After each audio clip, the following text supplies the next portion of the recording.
Shabbat Shalom. Butterflies and beer halls may not be the most obvious things that come to mind when I speak the names Kanye and Kyrie. But as I've been following the news this past month, it's been these images to which I have returned again and again. For those without access to technology, let me explain, or given the time constraints, let me sum up.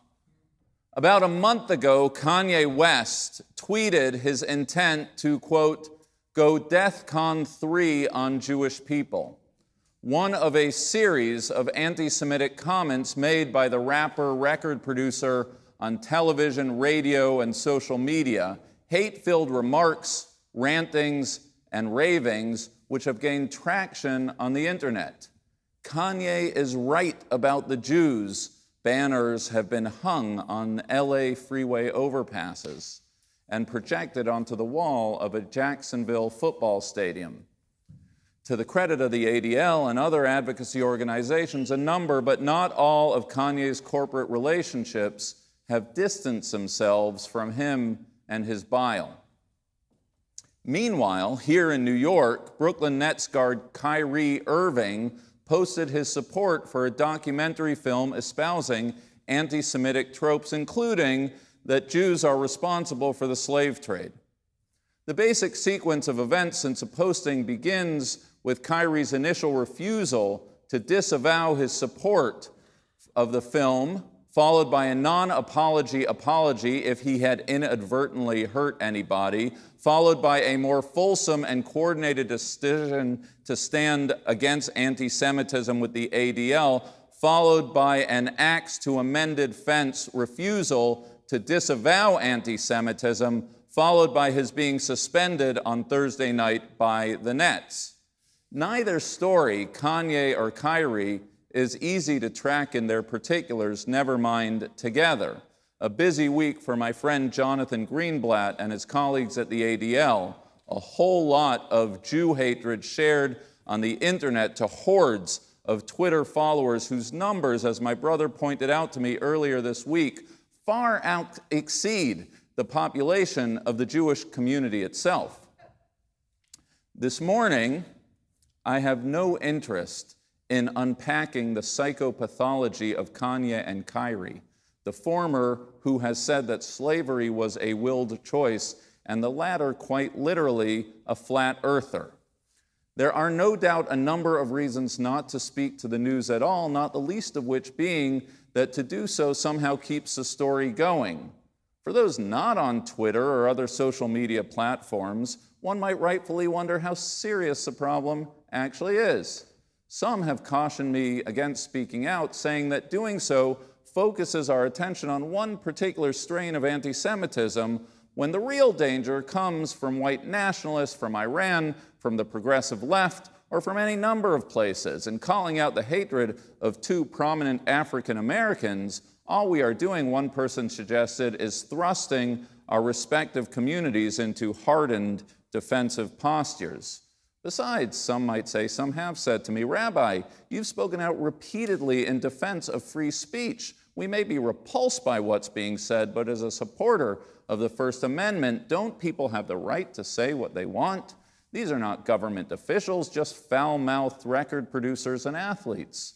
It's not the first time, it won't be the last time that someone with a megaphone spews hate against our people.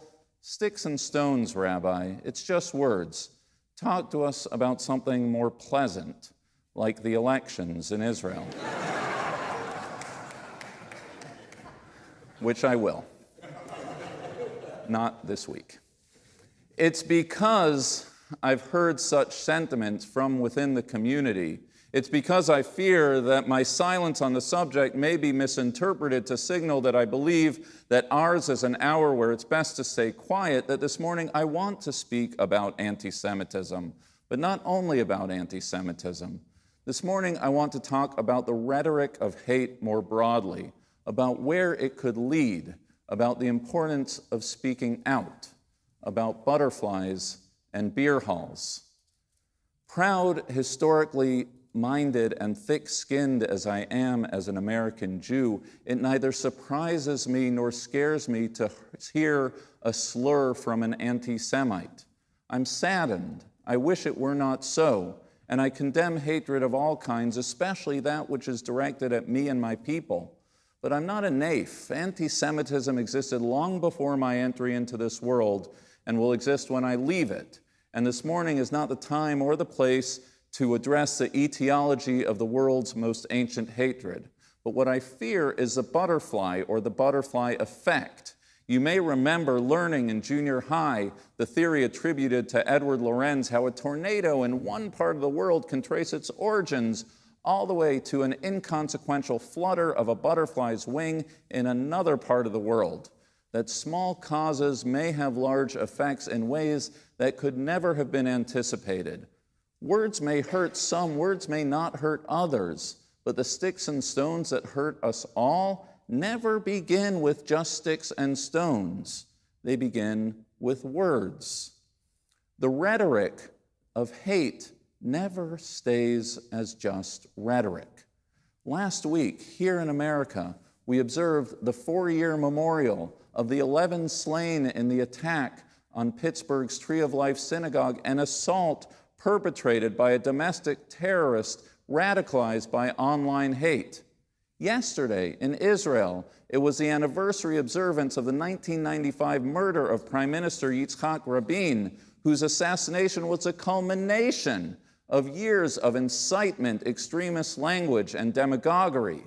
No matter what happens with the findings of the January 6th Commission, no matter what we discover in the coming days about the attacker of Nancy Pelosi's husband, we know that words are never just words. We are living in the midst of a perfect storm of forces: the surge in online hate, the dissemination of untrue information, the narrowcasting of our national conversation, the erosion of democratic norms, the heightened alienation and isolation of the individual, the increased access to tools of violence, and, as of last week, a total unknown regarding what guardrails, if any, will remain on Twitter, the primary platform of the good, bad, and ugly of far too many of our people's information. Anti-Semitism isn't the only hatred out there. No different than a pogrom can be traced to a blood libel, the spike in anti-Asian violence has its roots in the false and reckless attribution of COVID to an entire people. To know that words never just stay words is a truth that transcends faith, race, or ethnicity. Jews just happen to be a people who know this bitter truth firsthand, who know that our persecutions in Egypt did not begin with slavery, but by being labeled as the other by Pharaoh, who knows that banners declaring Jews are our misfortune, or that Jews better get their act together, is a beginning, not an end point. There is a discernible line from the online news of this past month to yesterday's FBI alerts about credible warnings of violence against Jewish institutions in New Jersey, about anti-Semitic flyers distributed on the campuses at which both my children attend. One need not prove direct causality to be concerned. It doesn't have to be Germany in the 1930s to be dangerous. I neither fear nor care to dignify the rantings and retreats of those who traffic in online hate. I just fear and care about the butterfly effect, about what happens when that hatred enters the alienated head of an individual who owns a gun. All of which is why it's not just butterflies I'm thinking about this week, but beer halls.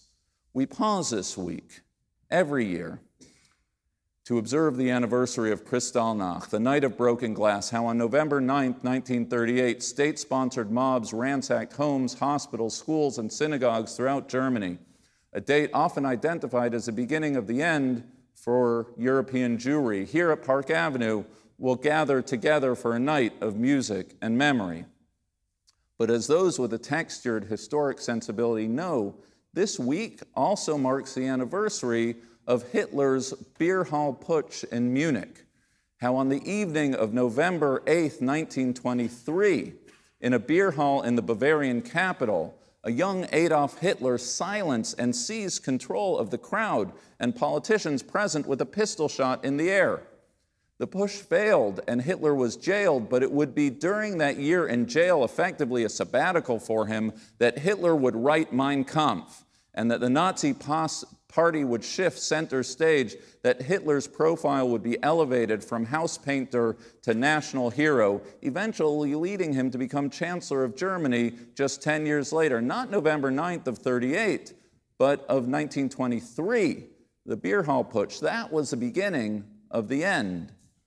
And while there are many lessons to be learned both here in America and in Israel on this anniversary, not the least of which being that fringe mobs don't stay fringe forever, the lesson I want to focus on comes by way of Michael Brenner's stunning new book on the rise of Nazism entitled In Hitler's Munich. Brenner's focus is not just on the hatred of the anti-Semites preceding Hitler's putsch, but on the inaction of so many in the lead up to that night. How that September, when in Munich, the Sukkot of the Jewish community were burned and the windows of Munich's Ohel Yaakov synagogue were shattered, somehow the perpetrators could not be identified.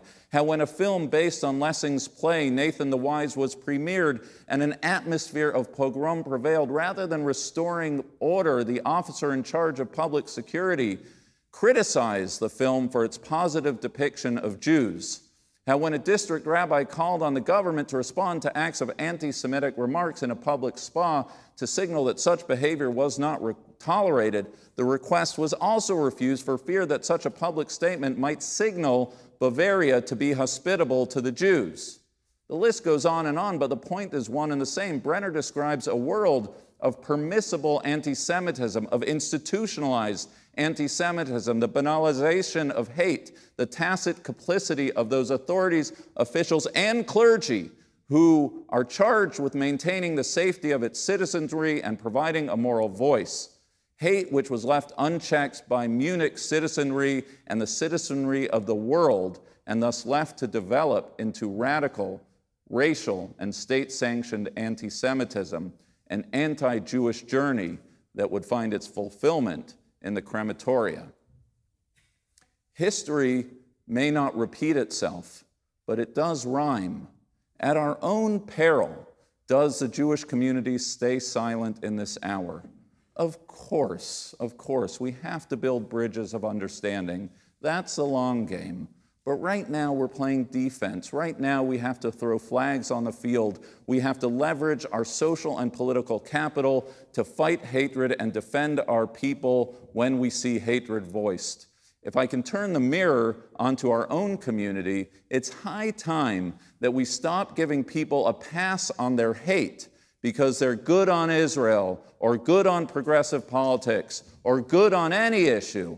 It doesn't matter if the anti-Semitic flyer or fist comes from a white nationalist or a campus leftist. It threatens just the same and it hurts just the same.